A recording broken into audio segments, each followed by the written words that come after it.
All right, good early evening to everybody. Today is, I think, September 4th. Just wanted to get out a few things. We had court all day today. It went really well, I guess as well as you can expect. We had a CMC. For those of you that know CMC is just a pretty simple thing. It's a case management conference that you meet with the judge, kind of wants to know what's going on and where we're at. So hence I'll tell you guys. So it looks like we will be continuing obviously forward with the case on the GPL side and in December. So a lot to be done before then. Some really good news I think some of you have heard, and which is, as I had said from the beginning, the Rapoport case, Rapoport, Terry Miller, Gary Klezak case. They filed a lawsuit against the HOA about a little over a year ago, and they wisely decided to drop their case. So, yay for us! We won that one, but that case won't be over. We'll be more than likely seeking remedy to the problems that they created, and we'll certainly be getting our money back for a lot of the attorney fees and things of that nature. So I think that, having talked to counsel and a few others, I think that's our expectation, based on the fact that the lawsuit itself was frivolous and the nature of it was malicious. And we can prove that easily, and a lot of you thought maybe I was too confident regarding the case, but I always try to steer you straight. I know there's always going to be navigation of rough waters at times, but this case was not a good case at all. I mean, for those of you that read it. So enough on that. The GPL case, the judge again was very fair in her decisions and rulings, and again, this is a case management conference, so there wasn't to be a lot. The bottom line is that the plaintiffs in the case are now in possession of what is considered and what they admitted to is privileged information, and that doesn't really, to us, it's not. It is what it is. It's not that big of a deal. But there are people here in our HOA who would like you to believe that when we, quote, might have possession of privileged emails, it was a big deal. But you won't be hearing from them about that at all today. But there were two homeowners there, and they heard it, and they were there, and they saw the reprimanding from the judge, because basically all the things they were trying to cite for sanctions of privilege, they failed to get a waiver from somebody who gave them information. The judge wasn't too happy about that and lambasted them. So that's my take. Others may differ. Not sure how, but it is what that is. The rest of everything we did, the judge is going to want to bring the Phil Abramson case. For those of you that don't know Mr. Phil Abramson, he filed a very peculiar lawsuit. It's even, in my opinion, it's even weaker than the Gonzalez one or the Rapoport one. It's just strange, and I'll just simply tell you, because this isn't privileged information, that I'm not sure why they'd come after us. Their contract was with another company, another management company, and I honestly don't know what their motives or goals are, but I do know that they have some neighbors, I think Phil does, that may be friends with maybe prior management company, maybe even neighbors. So that being said, pure hearsay, so I'll say that up front, but it's just a very awkward thing. They never provided insurance, and they never gave us anything regarding what we asked for, rent, nothing. It's a very weird case that someone would file that, but it is what it is. But the judge is making them, I guess, a light case. So that was what the Rapoport GPL case was. Now that that's dismissed, Abramson will be taking their case. I think it's a good thing. I think it saves the court a lot of time. I think it saves us a lot of time. Honestly, I like I said, it's one of the more perplexing cases I have ever seen. It is just, there's nothing that we have to do with what their issues are. Their issues were with GPL, not us. We can't have people on our property who don't provide insurance, and we have no idea why they're there or what their contractor's with, or that was never provided. Just some strange stuff. So that was handled today too. Then we had 2 small claims cases. One of our homeowners who was suing us for documents that they already have. Another very strange, peculiar thing. But then they claimed they had it, but then I guess they didn't get it when they asked for it. And all I can say there is, it is small claims. I think some people were emboldened by a $90 small claims case that somebody won without, providing any sort of proof of purchase. And so now you have a few opportunists that think that they're going to get rich. We'll probably have a decision on that today or tomorrow, but I wouldn't expect big things either way from either side. This is, pretty ridiculous in and of itself. The person in question knows that it was through, and as was stated correctly in front of the judge today, where you raise your hand and you swear an oath that you won't lie, and then you go back and you say on video, this is what happened. You're probably going to tell the truth, because again, you guys will be able to use this and review it. When an attorney tells the board not to release certain information for a whole host of reasons, you don't do it. If you did, you do risk. You do risk the potential. You risk the potential for losing the business judgment rule, which the board has, and we want them to have as an HOA. We don't want that to be lost. We all would lose if that was the case. So I'm very protective of that, and I made sure that the judge understood it. We also had a protective order, which we showed the judge. It is small claims. From my perspective, there might be some, I think plaintiffs have, tend to get a little bit more love from the judge. So that being said, I couldn't tell you how that's going to turn out, except I can tell you exactly what I told the judge, which is, plaintiff said he didn't want money, so I don't know why that would be an issue. Plaintiff said that he has all the documents. Again, don't know why we were there. My guess is to waste time, or to hopefully come home and champion a cause that, look what I did. Yeah, I sued the HOA, and I sued ourselves, and over documents that I already have, and I won. But we'll see, I think, in the next, probably tonight or tomorrow. The other one was, I think someone stated, was a elder abuse small claims case. That's, laughable if it wasn't so serious. Elder abuse isn't really a small claims case. It's silly. It's somebody trying to exacerbate to the extreme things that never even happened, or create problems where they never existed, and then try to get $68. But the plaintiff in that case finally admitted it wasn't about money, which was good, because that's what I was telling the court, and it's not. So what we had a good old boy network over there at the club, and that included perhaps some golf pros, that included some customers, that included some friends. And while, listen, comping people, happens. It's it's smart and it's good business. It wasn't helping us, and the plaintiff in this case really was, he brought his grandkids into it. I think he called me a sociopath. Just sounded very desperate. Made a lot of very false accusations, as you can imagine.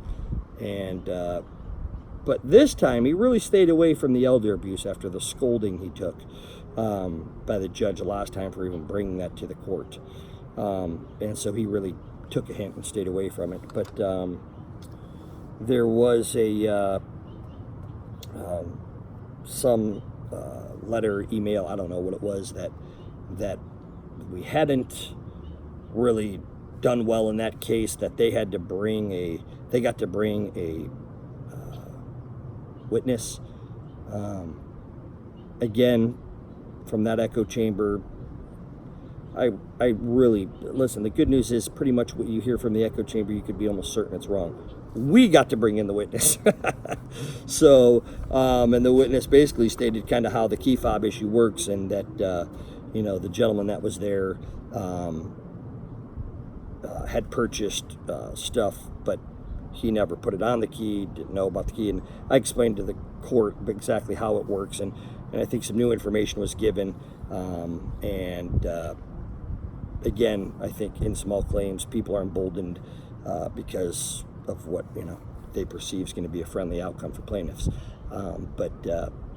He did have a few sharp words for the defense and the plaintiffs in these cases about the level of vitriol, and I'd absolutely agree with that.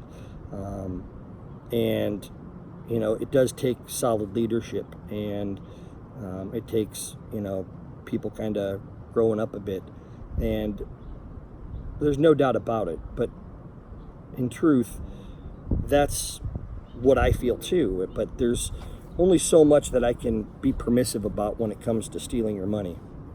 And that's exactly the way it was. He did even tell the court that I was willing to pay him $34 of the $68. I mean, to be honest, if we did that with everyone who had a key, we probably, would be in a really bad spot right now. And we don't know how much are on all these keys. I mean, it's a silly situation. And to be honest, I agree that the level of vitriol and all that has to come down. And that's exactly why I make these videos. That's exactly why I've stayed a little more low key and really just tried to, I obviously will tell you, hey, these are my opinions, but then I'll be as objective as I can when it comes to, especially stuff to the legal side.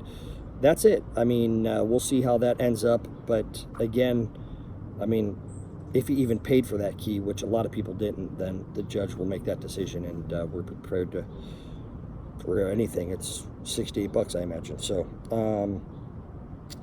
that being said, there was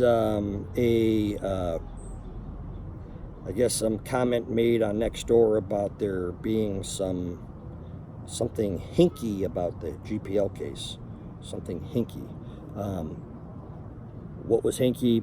I think I had already said it well before. They basically dropped their case. So I don't know what hinky about that, but it was something that I had said was going to happen a long, long time ago. So, and they did, and we are looking to get our money back. So, and we will get our money back. How much, I don't know. Then let's see. I guess there was a question about what the terms were. There aren't terms. It's basically they dropped the case. They tried to get us to agree not to go after them for their frivolous lawsuit and malicious prosecution, and we promptly denied that and made sure that they understood that's not going to happen. So from what I understand, they're trying to sell homes. 2 of those 3 people are, and in order to do so, they'll need to drop that case. So that's that on that issue. And then there was another one of these emails that came out, HLCLCG Lakelandero neighbor at Gmail. So anytime you get something like that, when I send you guys out emails, although it's not a whole bunch of you, I don't spam the entire HOA. I have my name on them. You'll know it's from me. It'll be the only email, well, pretty much the only email I use for, is the CTB at Yahoo. That comes from me. I put my name on the bottom of them, and if you have questions or who sent them, it's me. But there were a few things just to touch on here. Basically, it's a hit piece, right? I mean, you see this in politics, and people need this. I guess they need more of it, and they were trying to bring it to your home on a local level, and so for that, I do apologize for them. That's not why your email should be being used. For people who are doing that, who we actually had a director who's currently on the board sue, I think, in part to get emails. And so the very people who are upset I'm doing that are now using, allegedly, the emails to send them to you. And so I know some of you have requested and told them that they don't. They shouldn't be. they could be assured that the two individuals who are in court today will encourage them to be very careful, because more than likely we will be requesting information with regards to these emails, because they're defamatory, libelous, and they're an invasion of people's privacies, I think, and maybe that's not the legal. The first two will be legally dealt with, provided that our attorney agrees, and we will subpoena Yahoo and Gmail, and they will, as those two individuals who were there today know, they will give us information, and we will find out who's sending these emails, so they can stop, and you guys can not be bothered and not be lied to as badly as they are, because I went through this, and to be honest with you, I'm not going to go through the whole thing, but there was some questions about Boot Barn, Domino's Pizza, Costco, Amazon, and cronies. All of these combined would be some of the employees getting pizza for like company lunch. Cronies, that one's an interesting one. I don't know about that one. Amazon, yes, we get a lot of things from Amazon, and they're all maintenance type items that I'm aware of. I don't think we'd be buying bar stuff, but mainly maintenance type items that we would get for the golf course, to include, I believe, our mats that we got out there. There's another misnomer out there about there being $140,000 in credit card points out there, and no, there's not $140,000 of credit card points for anybody. A lot of that is checks being dispensed not only to our employees, but also to some of our vendors and business partners. So that being said, with regard to the corporate card, which I think is a very good idea, the problem is we don't have a corporate credit history.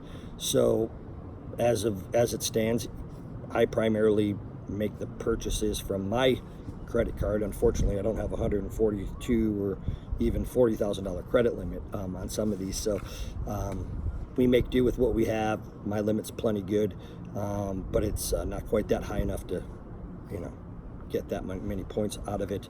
But one of the things I want to make sure people are aware of is when I took over and obviously became the CEO, I did so without any retirement, without any medical, dental, just basically bare bones. And I did so because I don't, and still, we're going through and figuring things out. I wasn't certain what we could do, and I figured, sacrifice in the beginning. Once we get a little clearer picture of our finances, which we're getting, we could then, revisit some of that. And that's important. And I think, it's the same thing. Like, we do offer benefits to our employees as far as medical, dental, and retirement and stuff like that, like 401k, they can take advantage of if they so choose. And because we want quality people here. So that being said, there were some questions with regards to the budget, and and I'll tell you, it's interesting because one way to find out what someone's true motives are is asking them what they've done.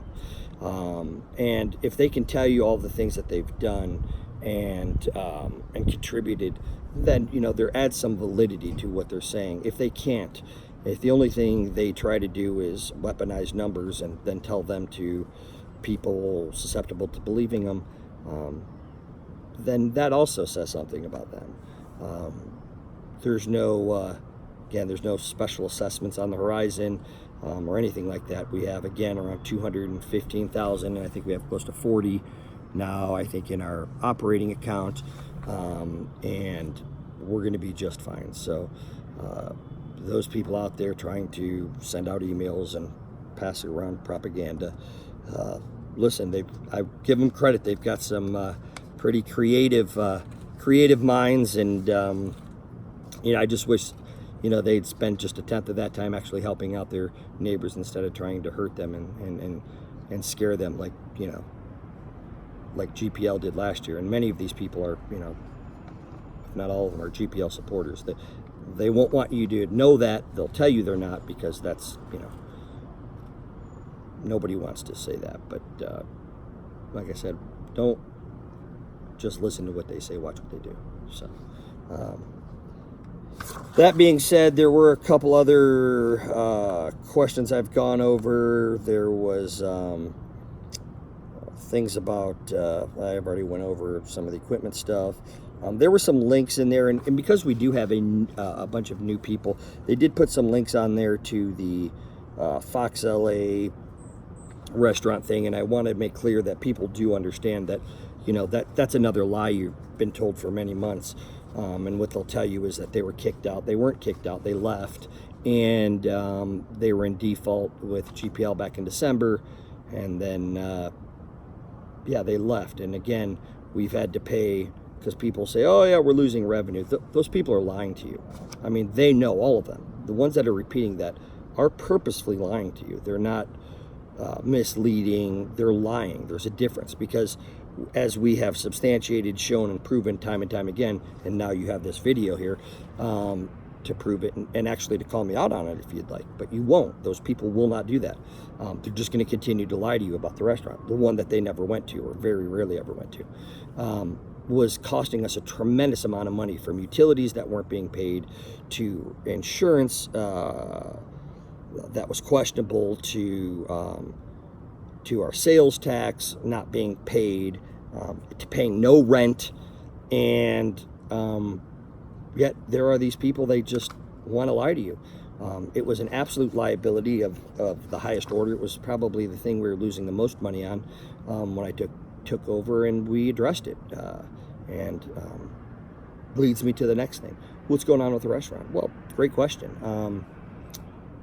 We're getting closer. I mean, we've got some things I'm not going to discuss here, but we've got some potential, and kind of getting closer to maybe getting somebody here that is going to make a lot of people happy.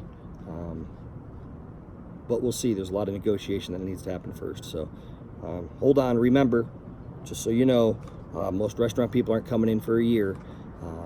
Most want 7 and 10, which is going to require a far different approach than when we do tennis and pool. So once you start getting up to that 7-10 year mark, you're talking about HOA approval and all kinds of stuff. So if that's the case, and now that you know that, you can understand why you don't just plop somebody in there and have a restaurant in a matter of just a few months. So, but that's that, and I'm really hoping this works out for us, but time will tell, and I think we've got a good shot there by the end of this year. So, and it'll be a great place. That'll be the one thing I think we all agree on. So, it'll be a really cool place. Then there was some talk about cost to repair driving range net was $30,000. So here, if you're going to listen to anything, hopefully you listen to all of it. Hopefully you're not so bored that you actually do listen to all of it. But if you do, here's a prime example of when you don't know what you're talking about. You shouldn't be putting this in an email, because you're losing all credibility. And normally the people knocking on your door are asking you to sign a recall of the entire board. And you know who you are. Because when you say things like cost to repair driving range net was $30,000, despite property manager Chris Baroni stating several times that the repairs would be fully covered by insurance, and that much of the work done was by paid employees. Additional netting was put over the creek to prevent balls from getting lost due to a lack of proper accounting. It is impossible to determine what the Lake Lindero HOA funds were spent. I mean, and then it says property manager Chris Baroni. They like to put my name in this stuff. And the board have yet to confirm installation was approved by engineers to ensure the poles and the job is structurally safe. This is probably, I mean, and I always catch myself saying this, so I can't say it anymore. What are you talking about? I have absolutely, you're in a total nother universe. So this is how it works. I'll give you an example. The insurance company gives us a check. That check gets deposited into our account once they agree to pay us a certain amount. We saved at least $8,000. And if we were to include everything and be very generous, at the minimum we would have saved, I think, around 2 to 4. And that check was written to them to pay for the nets. So what in the world are you talking about? We get $30,000 from the insurance company, okay? We deposit that into the bank to fix the nets. If it was 30, I think it might have even been more than that, to be honest, or whatever it was. We paid less than what we got. Well, in the end, we ended up getting balls with it too because we had lost some balls. And yes, our workers help minimally, but they helped with the nets. And the person who spent the most time out there in the boom lift and the nets was me. I did. And I did it for a lot of reasons. One, I wanted to see how it was done. Two, it was engineered. Rephrase that. It was engineered greatly.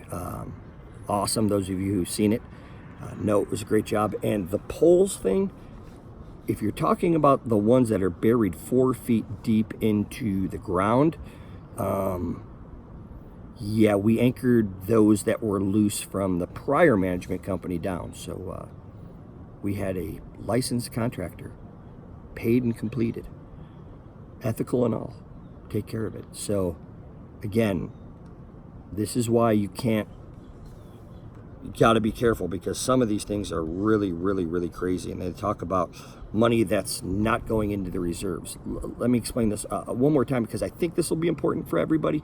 $30,000 a month is what we pay ourselves. That looks like an expenditure, and it's also a revenue. So in our budget, we purposely made it a point to have a high amount of money going into our reserves because of the horrible management prior to me going in there and the board, 3 members of the board, or two to 3 depending on when you talk about it, that really put a lot of time and effort into ensuring that we started building our reserves. So you'll hear this a lot, and many of the detractors hate when I say this, so I'll say it again, which is we started with around $2,000. We have around $215,000 today. That's an over 10,000% increase. Nobody who's going to be honest with you thought we would be able to do that, especially on a first-year run. That reserve account doesn't always get $30,000 into it. Those of you who've run businesses before, those of you who have a financial background and you get involved in something like we did, for you to be able to say that, yeah, you'd be able to start putting that money away where it was never being put away before, and certainly wasn't being used to upgrade our club, are very happy. Those are the vast majority of people who understand what's going on. So yes, there are months we're not going to put $30,000 because, quite frankly, we don't want to not put money into our association to have it work for us. The fact that we have, as much as we do in there's great, and we'll have more by year end. But the need for us to have money work for us as opposed to sitting in a reserve account is a double-edged sword, so to speak. You need to have a reserve, which is why we built up so much and will continue to in a short period of time, but you also need to maintain and improve, and that's what we've done. So that's all I'm going to say on that one. Hopefully that answers some of the questions. I guess someone wanted you to know that we're going to be in court today, but only one person who didn't have a court case showed up. That realtor knows who he is, and hopefully got to learn a few things. I mean, got to learn that the Rapoport case was like I said it was, and got to learn that they were reprimanded pretty seriously for having privileged information without a waiver, and there kind of goes your big Hail Mary pass, which has never been an issue, and I've said this on many occasions, and won't be, despite how badly some people may want that to be. It just isn't going to be. So the quote, hacking into emails. I've already gone over that. You know, people try to use these inflammatory words to get me to mention it, and here I just did them a favor. That's not what's being said, so anymore, at least. The other thing I did want to bring up, gosh, this was hugely important, and I forgot to mention this. So there was these requests for terminating sanctions, and I think some people, fairly truthfully, so the terminating sanctions were dropped. Sanctions in general were dropped completely, without prejudice. So basically what that means is that the court wasn't going to take into account whatever, you know, the other side was trying to say as far as terminating sanctions before an evidentiary hearing. And I think some people, especially those who write these emails and post on Nextdoor in their group about there being some grandiose thing that was going to happen today, don't know what a CMC is and why we're in court today. So it's another thing to be cautious of. Long story short, there is that there most likely will be an evidentiary hearing, and those are great. I think they're great. People will find out exactly a little more about what was going on instead of trying to create issues that aren't really there. So they also mentioned things about the Marco Gonzalez case. The only thing I can tell you there is we've got some really good news. You know, our insurance obviously will cover it. Again, it's a very silly case. I can't say too much on this because you know, it'll be pending litigation, but insurance is going to cover us on that too. So my guess is they're going to try to see how much they can weasel out of this whole thing. Those of you that know what happened know that this is another frivolous lawsuit with malicious intentions, and there will be a day in court to discuss that. So let's see what else. I think that's pretty much it. There was something else.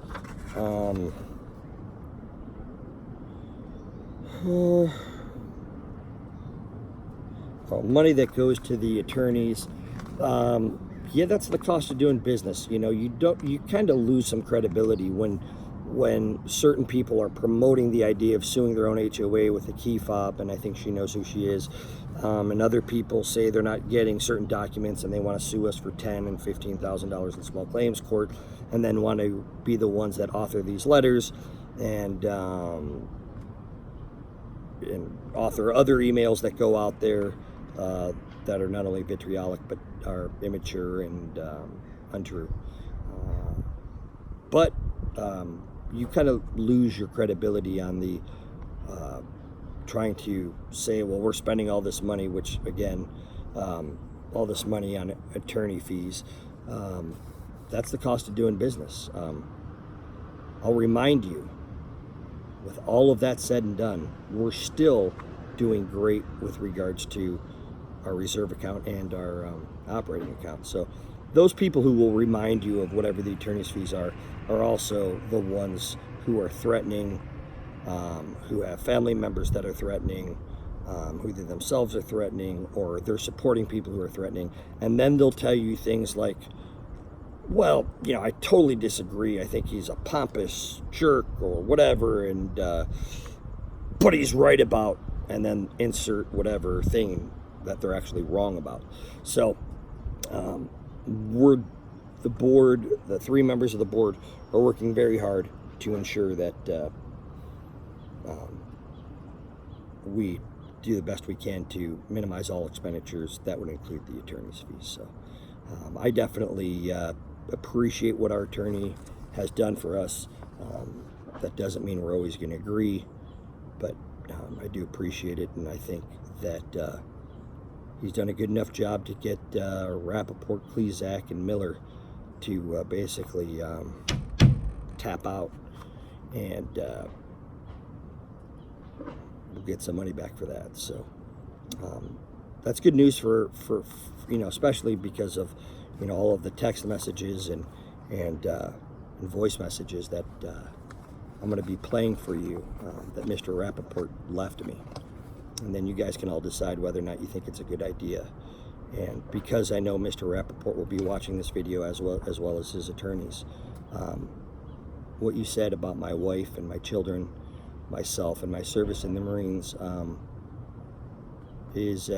was a big mistake for you to use my family and use my service, honorable service as a Marine with a top secret clearance, and I'm damn proud of what I did as a Marine. And you can, make all the false claims you want, but I signed up for 4 years, sir. I did 6. When Al Qaeda blew up 2 embassies in Africa, the Department of State and the United States Marine Corps asked me to stay longer in the Marines, and I did that. I served my country honorably. I'm not offended by your comments at all, but I am letting you know that I've taken a mental note, and you will have your day in court to explain, and I will be letting everybody see and hear your voice messages. The case is over, and the protections you were afforded because the case is on are now over. And those of you who supported this guy, intentionally or not, will also have your day in court. And you don't get to do that to some people. You don't get to throw people's family names and insinuations around. And you don't get to demean my service as a U.S. Marine,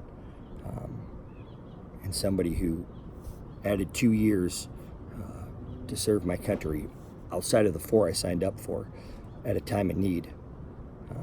There was, people remember the embassies in Africa that were bombed when I was on embassy duty. Thankfully, we've rebuilt, but unfortunately, we lost a Marine, and we don't forget Jesse, and nobody does, and everybody knows who I'm talking about who's been on embassy duty. So you made a big mistake, and that's not a threat. I won't touch you, I won't harm you at all, because I'm not you. I'll beat you here, and I'll make sure that people hear what you said and what you wrote to me, and you can expect a Marine's response.